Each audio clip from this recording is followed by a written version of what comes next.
જ્યારે કોઈ વ્યક્તિ પોતાની અંગત વાત સામેવાળી વ્યક્તિને કહેતી હોય છે ત્યારે એને આ સામેવાળી વ્યક્તિમાં બીજા ઈશ્વરના દર્શન થતા હોય છે.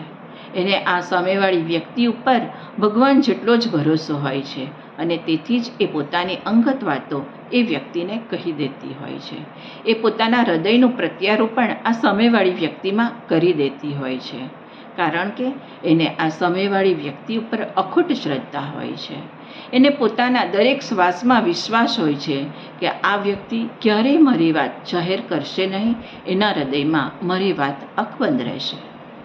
પરંતુ દરેક વખતે આ સામેવાળી વ્યક્તિ ખુદદાર હોતી નથી.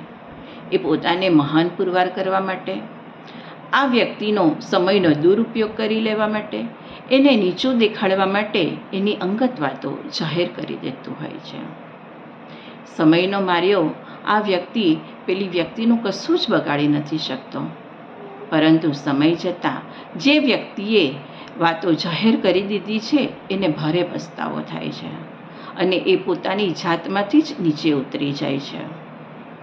જો એને આવો પસ્તાવો નથી થતો, પોતાના કર્યાની ક્યારેય એને ભૂલ નથી સમજાતી, કોઈ જ એને અહેસાસ નથી, તો આવી વ્યક્તિ માણસના નામે શૂન્ય છે, સિંગ અને પૂંછ વિનાના પશુ સમાન છે.